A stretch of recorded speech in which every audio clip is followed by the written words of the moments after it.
ಮಾನ್ಯ ಸಚಿವರು ಆಗಸ್ಟ್ ತಿಂಗಳವರೆಗೆ ಕ್ಲಿಯರ್ ಮಾಡಿದ್ದೇವೆ ಎಂದು ಹೇಳುತ್ತಿದ್ದಾರೆ. ನೋಟ್ ಮಾಡ್ಕೊಳ್ಳಿ, ಅಲ್ಲಿಗೆ ನಿಲ್ಲಿಸಿ ಒಂದು ನಿಮಿಷ. ಎಂದರೆ ನೀವು ಹೇಳಿರೋದು ರೆಕಾರ್ಡ್, ನೀವು ಕೊಟ್ಟಿರೋ ರೆಕಾರ್ಡ್ ತೊಗೊಂಡಿದ್ದೀನಿ. ಎಂದರೆ ಫೆಬ್ರವರಿ ಮತ್ತು ಮಾರ್ಚ್ ಮಾಹೆಯನ್ನು ಒಳಗೊಂಡಂತೆ ಕೊಟ್ಟಿದ್ದೇವೆ ಎಂದು ಅರ್ಥ. ತಾವು ಹೇಳಿರೋದು ಆ ಪೀಠದಿಂದ. ತಮಗೆ ಗೌರವ ಹೋಗ್ತೈತೆ ಇವೆ, ನಮಗಲ್ಲ, ತಮಗೆ. ಮತ್ತೆ ಯಾರು ಫಲಾನುಭವಿಗಳಿದ್ದಾರೆ ಅವರು ಎಷ್ಟೋ 1,25,00,000 ಜನ ಅವರು ಕಾಯ್ತಾ ಇದ್ದಾರೆ. ಬರ್ತೈತೆ ಯಾವ ಲಕ್ಷ್ಮಿ ಅದು ಗೃಹಲಕ್ಷ್ಮಿ ಬರ್ತೈತೆ, ಗೃಹಲಕ್ಷ್ಮಿ ಬರ್ತೈತೆ, ನಮ್ಮ ಮನೆಗೆ ಗೃಹಲಕ್ಷ್ಮಿ ಬರ್ತೈತೆ ಅಂತ ಕಾಯ್ತಾ ಇದ್ರು. ಬಂದಿಲ್ಲ, ಮಾರ್ಚಲ್ಲಿ ಬಂದಿಲ್ಲ. ಮತ್ತೆ ನಮ್ಮ ಸದಸ್ಯರು ಏನು ಕೇಳಿದ್ರು ಮೇಡಮ್ ಅವ್ರನ್ನ, ಮೇಡಮ್ ಅವರೇ ನೀವು ತಪ್ಪು ಹೇಳ್ತಾ ಇದ್ದೀರಾ, ಕೊಟ್ಟಿಲ್ಲ ಅಂತಂದ್ರು. ನಾನು ಅದನ್ನು ಓದ್ತೀನಿ ತಾಳೆ ಅದನ್ನು, ಯಾಕಂದ್ರೆ ಸದನಕ್ಕೆ ಗೌರವ ಇದೆ. ಇಲ್ಲಿ ನಮ್ಮ ಡೆಪ್ಟಿ ಸಿ ಎಂ ಅವರು ಎಲ್ಲ ಮಂತ್ರಿಗಳೆಲ್ಲ ಇದ್ದಾರೆ. ಅವ್ರ ಮಾತಿಗೆ 3 ಪೈಸದ ಬೆಲೆ ಇಲ್ದಂಗೆ ಆಗೋಗ್ತೈತೆ. ಆಮೇಲೆ ಇದೇನಾನ ಒಂದು ಹೆಚ್ಚು ಕಮ್ಮಿ ತಾವೇನಾನ ತಪ್ಪು ರೂಲಿಂಗ್ ಕೊಟ್ರೆ ಇಡೀ ಸದನಕ್ಕೆ ಅಗೌರವ ಆಗ್ತದೆ. ಅದಕ್ಕೆ ನಾ ಹೇಳಿದೆ ಒಂದೇ ನಿಮಿಷ, ಇಷ್ಟೊತ್ತು ಸುಮ್ಮನೆ ಇದ್ದೀರಾ, ಒನ್ ಅವರ್ ಸುಮ್ಮನೆ ಚೇಂಬರ್ ಅಲ್ಲಿ ಬ್ರೀಫಿಂಗ್ ನೋಡಿದೆ. ನಾನು ಬಂದಿದ್ದೆ ಬ್ರೀಫಿಂಗ್ ನಡೀತು, ಅದಕ್ಕೆ ನಾನೇ ಬಂದ್ಬಿಟ್ಟೆ ಆಚೆ. ಶ್ರೀಮತಿ ಲಕ್ಷ್ಮೀ ಹೆಬ್ಬಾಳ್ಕರ್ ಅವರು, ಮಾನ್ಯ ಅಧ್ಯಕ್ಷರೇ, ಈ ಸಾಲಿನಲ್ಲಿ ಆಗಸ್ಟ್ ಮಾಹೆಯವರೆಗೂ ಕ್ಲಿಯರ್ ಮಾಡಿದ್ದೇವೆ ಎಂದು ಹೇಳುತ್ತಿದ್ದೇನೆ. ತಾವು ಫೆಬ್ರವರಿ ಮತ್ತು ಮಾರ್ಚ್ ಎಂದು ಹೇಳುತ್ತಿದ್ದೀರಿ. ಮಾನ್ಯ ಸದಸ್ಯರೇ, ನಾನು ಹೇಳುವುದನ್ನು ಸ್ವಲ್ಪ ಅರ್ಥ ಮಾಡಿಕೊಳ್ಳಿ. ಏನು ಸದಸ್ಯರಿಗೆ ಹೇಳ್ತಾ ಇರೋದು ಅಂದ್ರೆ ಸದಸ್ಯರು ಬಾಯಿ ಮುಚ್ಕೊಂಡು ಕೂತ್ಕೊಂಡ್ಬಿಡ್ಬೇಕು ಅನ್ನೋ ಥರ. ಸ್ವಲ್ಪ ಅರ್ಥ ಮಾಡ್ಕೊಳ್ಳಿ ಅಂದ್ರೆ ಅರ್ಥ ಆಗಲ್ಲ ಅಂತ ಸದಸ್ಯರಿಗೆ. ಇಷ್ಟು ಹೇಳಿದ್ಮೇಲೆ ನಮ್ಮ ಸದಸ್ಯರು ಆಗಸ್ಟ್ ವರೆಗೆ ಕ್ಲಿಯರ್ ಮಾಡಿದ್ದೇವೆ ಎಂದು ತಮಗೆ ಹೇಳ ಬಯಸುತ್ತೇವೆ. ಇಷ್ಟಾದ ಮೇಲೂ ತಾವು ರೂಲಿಂಗ್ ಕೊಟ್ಟ ಮೇಲೂ ರೂಲಿಂಗ್ಗೆ ನಮ್ಮ ಪ್ರಕಾರ ತಾವು ಆ ಸ್ಥಾನದಲ್ಲಿ ರೂಲಿಂಗ್ ಕೊಟ್ಟಿದ್ರ. ಇಷ್ಟಾದ ಮೇಲೂ ಕೂಡ ಸರ್ಕಾರ ಇದುವರೆಗೂ 3 ದಿನ ಆಯಿತು. ನಾವು ಫಸ್ಟ್ ಡೇ ಕೇಳಿದ್ರಿ ನಿಮ್ಮನ್ನ, ನಾಳೆ ಅಂತ ಹೇಳಿದ್ರಿ. ನಾವು ಸ್ಪೀಕರ್ ಚೇಂಬರ್ಗೆ ಬಂದು ತಮ್ಮನ್ನ ಮಾತಾಡಿದೆ ನಾನು ಸ್ಪೀಕರ್ ಹತ್ರ. ಇಲ್ಲ ನಾನು ನಾಳೆ ಕರೆಸ್ಬಿಡ್ತೀನಿ ಅಂದ್ರಿ. ನಾಳೆ ಹೋಯ್ತು, ಮತ್ತೆ ಇವತ್ತು ಬಂತು, ಇವತ್ತೂ ಇಲ್ಲ, ಸದನಕ್ಕೆ ಬರ್ತಾ ಇಲ್ಲ. ನಮಗೆ ಇವಾಗ ಕೊಟ್ಟಿರೋ ಮಂತ್ರಿಗಳ ಉತ್ತರ ಅದು 5,000 ಕೋಟಿ ರೂಪಾಯಿ ಬೆಲೆ 5,000 ಕೋಟಿ ಅದು ಪ್ರತಿ ತಿಂಗಳಿಗೂ ಅದು 2,480 ಕೋಟಿ ಕೊಡಬೇಕು. 2,480 ಕೋಟಿ ಪ್ರತಿ ತಿಂಗಳು, ಅಂದಾಜು 5,000 ಕೋಟಿ. ಎಲ್ಲೋಯ್ತು ದುಡ್ಡು?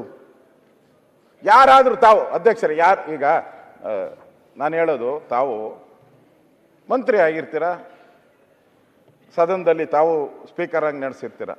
ಈಗ ಜನವರಿ ಕೊಡ್ತೀರಾ, ಹಿಂದಿನ ಡಿಸೆಂಬರ್ ಕೊಡ್ತೀರಾ, ಜನವರಿ ಕೊಟ್ಬಿಡ್ತೀರಾ. ಜನವರಿ ಆದಮೇಲೆ ಡೈರೆಕ್ಟಾಗಿ ನೀವು ಏಪ್ರಿಲ್ಗೆ ಹೆಂಗೆ ಹೋಗ್ಬಿಡ್ತೀರಾ? ಯಾವ ಕಾನೂನು ಹೇಳಿ? ಇಂಥ ಕಾನೂನಲ್ಲಿ ಹಿಂಗೆ ಗ್ಯಾಪ್ ಕೊಟ್ಕೊಂಡು ಹೋಗ್ಬೋದು ಅಂತ ಯಾವುದಾದ್ರೂ ಇದೆಯಾ? ಆಶ್ಚರ್ಯ ಬೀಳ್ತಾರೆ ಎಲ್ಲರೂ. ನನಗೆ ರೂಲಿಂಗ್ ಪಾರ್ಟಿ ಸದಸ್ಯರು ಭಾಳ ಜನ ಸ್ನೇಹಿತರಿದ್ದಾರೆ. ಅವರು ಹೇಳಿದ್ರು, ಅಣ್ಣ ಅದು ಹೆಂಗಣ್ಣ ಅಂತ ನನ್ನೇ ಕೇಳ್ತಾರೆ. ನನಗೆ ಅರ್ಥ ಆಗಿಲ್ಲ ಅಂತ ನಾನು ಹೇಳಿದೆ. ಇದು ಹೆಂಗೆ ಸಾಧ್ಯನಾ? ಇದು ಒಂದು ಸರ್ಕಾರ, ಎಷ್ಟು ಜನ IAS IPS ನಾವು ಓದಿ ನಮ್ಮನ್ನು ತಲೆ ತಿಂದಾಕ್ತಾರೆ. ಈ IAS ಅವರು IPS ಅವರು ತಿಂತಾರೆ ಅಂದ್ರೆ ಅಷ್ಟು ತಲೆ ತಿಂತಾರೆ. ಇದ್ರಾಗ ತಲೆ ತಿನ್ನಕ್ಕೆ ಮಂತ್ರಿನ ತಲೆ ತಿನ್ನಕ್ಕಾಗಿಲ್ಲ ಅವ್ರ ಕೈಲಿ. ಹೇಳ್ಬೇಕಲ್ಲ. ಇಲ್ಲ, ಮಂತ್ರಿ ನೆನ್ನೆ ತಾವು ನನ್ನ ಹತ್ರ ಬಂದಾಗ ನಾನು ಮಾತಾಡಿದೆ ನಿಮ್ಮ ಹತ್ರ. ಮಂತ್ರಿ ಏನು ಹೇಳ್ಬೇಕಾಯ್ತು? ಇಲ್ಲ, ನಾನು ಮಹೇಶ್ ತೆಂಗಿನಕಾಯಿ ಅವರೇ, ನನಗೇನಾದರೂ ಆ ಥರ ನೀವು ಹೇಳ್ತಾ ಇದ್ದೀರ ಫೆಬ್ರವರಿ ಕೊಟ್ಟಿಲ್ಲ ಅಂತ. ಮತ್ತೊಂದು ಸರಿ ನಾನು ಚೆಕ್ ಮಾಡಿಬಿಟ್ಟು ನಿಮಗೆ ಉತ್ತರ ಹೇಳ್ತೀನಿ ಅಂದರೆ ಮುಗ್ದೋಗಿತ್ತು ರೀ. ಸ್ವಲ್ಪ ಅರ್ಥ ಮಾಡ್ಕೊಳ್ರಿ ಅಂತ ಹೇಳಿದ್ರೆ ಏನರ್ಥ? ಅದರಿಂದ ತಾವು ಆ ಸ್ಥಾನದಲ್ಲಿ ಕೂತ್ಕೊಂಡು ರೂಲಿಂಗ್ ಕೊಟ್ಟಿದ್ದೀರಾ. ಈ ರೂಲಿಂಗಿಗೆ ತಾವು ರೂಲಿಂಗ್ ಏನು ಹೇಳ್ತೀರಾ ಹೇಳಬೇಕು. ಮತ್ತೆ ಮಂತ್ರಿಗಳು ತಪ್ಪು ಕೊಟ್ಟಿದ್ದಾರೆ, ಅವರು ಇದಕ್ಕೆ ಉತ್ತರ ಹೇಳಬೇಕು ಫಸ್ಟು. ಮತ್ತೆ ಅವರು ಇದಕ್ಕೆ ತಪ್ಪಾಗಿದ್ರೆ ತಾವು ಈಗ ಕೊಟ್ಟಿಲ್ಲ ಅಂದ್ರೆ ಫೆಬ್ರವರಿ ಮಾರ್ಚ್ ಅವರು ಕ್ಷಮಾಪಣೆ ಕೇಳಬೇಕು. ಇಷ್ಟು ನನ್ನ ಆಗ್ರಹವನ್ನ ನಾನು ಮಾಡ್ತಾ ಇದ್ದೀನಿ. ರಾಜೀನಾಮೆ ಇಡೀ ರಾಜ್ಯಕ್ಕೆ, ಇಡೀ ನನಗೆ ಬೇಡ, ನನಗೆ ಕ್ಷಮಾಪಣೆ ಕೇಳಿದ್ರೆ ಏನು ಉಪಯೋಗ ಅಲ್ಲ. ಇಡೀ ರಾಜ್ಯದ ಗೃಹಲಕ್ಷ್ಮಿಗಳು ಯಾರಿದ್ದಾರೆ 1,24,000 ಅವ್ರಿಗೆ ಕ್ಷಮಾಪಣೆ ಕೇಳಿದ್ರೆ ಸಾಕು, ನನಗೇನು ಕೇಳೋದು ಬೇಕಾಗಿಲ್ಲ ಅದಂತ ಮಾತನ್ನು ಹೇಳ್ತೀನಿ. ಆಯ್ತು, ತಮ್ಮ ಆಸನ ಸ್ವೀಕರಿಸಿ ಮುಖ್ಯಮಂತ್ರಿ ಕ್ಲಾರಿಫಿಕೇಶನ್ ಕೊಡ್ತಾರೆ. ತಮ್ಮ ಆಸನ ಸ್ವೀಕರಿಸಿ ಮಂತ್ರಿ ಉತ್ತರ ಕೊಡೋದು. ಇಲ್ಲ ನಾವು ಅಲ್ಲ ಸರ್, ಉತ್ತರ ಕೊಟ್ಟಿರೋದು ಅವರು. ಆಯ್ತು, ಅಲ್ಲ, ಉತ್ತರ ಕೊಟ್ಟಿರೋರು ಮಂತ್ರಿ, ತಪ್ಪು ಉತ್ತರ ಕೊಟ್ಟಿರೋರು ಮುಖ್ಯಮಂತ್ರಿ. ಯಾಕೆ ಅಲ್ಲ, ಮಂತ್ರಿ ಉತ್ತರ ನೀವು ಆಸನ ಸ್ವೀಕರಿಸಿ ಉತ್ತರ ನಮಗ್ ಬೇಕಾಗಿಲ್ಲ, ಮಂತ್ರಿಯೇ ಉತ್ತರ ಕೊಡ್ತಾರೆ. ನೀವು ಆಸನ ಸ್ವೀಕರಿಸಿ ಅಂತ ನಾನು ಹೇಳ್ತಾ ಇದ್ದೇನೆ. ಉತ್ತರ ಕೊಡಿ, ಇಲ್ಲೇ ಇರ್ತೀನಿ. ಇಲ್ಲ ಬೇಡ, ಇಲ್ಲೂ ಸರಿಯಾಗುದಿಲ್ಲ. ನೋಡಿ ಪ್ರತಿಪಕ್ಷ ನಾಯಕರೇ ಆಸನ ಸ್ವೀಕರಿಸಿ. ನೋಡೀಗ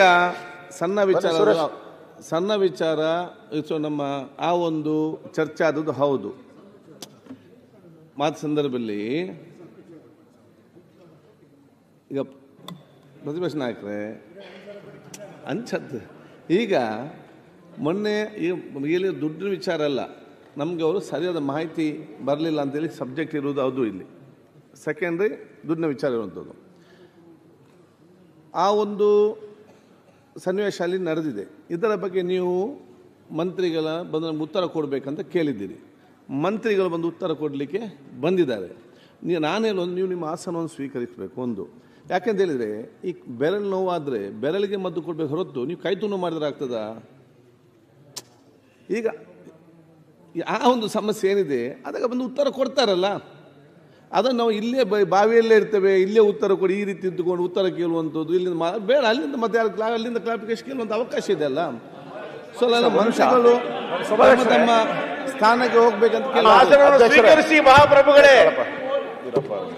ಅಧ್ಯಕ್ಷರೇ, ಬಿಲ್ಲುಗಳೆಲ್ಲ 106 ಬಿಲ್ಲು ನಾವೆಲ್ಲ ಧರಣಿ ಇದ್ದಾಗೆ ಪಾಸ್ ಮಾಡಿದ್ದೀರ ಅಂತ ಪ್ರಮುಖವಾದಂತ ಬಿಲ್ಲೇ ನೀವು ಪಾಸ್ ಮಾಡಬೇಕಾದ್ರೆ ಇದನ್ನ ಬಂದು ನಿಮ್ಗೆ ಏನಿತ್ತು, ಮಾನ್ಯ ಮಂತ್ರಿಗಳು ಬಂದು ಉತ್ತರ ಕೊಡ್ಬೇಕಾದ್ರೆ ಬೇಡಿಕೆ ಕೊಟ್ಟಿದ್ರಿ. ಅವರು ಮಾನ್ಯ ಮಂತ್ರಿಯವರು ಬಂದು ಉತ್ತರ ಕೊಡ್ತಾರೆ, ಆವಾಗ ನೀವು ಬಾವಿಯಲ್ಲಿ ಇರುವುದು ಸರಿಯಲ್ಲ. ಮಾನ್ಯ ಅಧ್ಯಕ್ಷರೇ, ಅದು ಬೇರೆ. ನಿಮ್ಮ ಆಸನ ಸ್ವೀಕರಿಸಬೇಕು, ಉತ್ತರ ಕೊಡ್ತಾರೆ. ಮತ್ತೆ ನಾವು ಬಾವಿಲೇ ಇರ್ತೀವಿ ಅಂತ ಅಂದ್ರೆ ಏನು ಅಧ್ಯಕ್ಷರು ವಿರೋಧ ಪಕ್ಷ ನಾಯಕರು ಕೇಳ್ತಾರೆ, ನಮಗೂ ಆಶ್ಚರ್ಯ ಆಯ್ತಾ. ಈಗ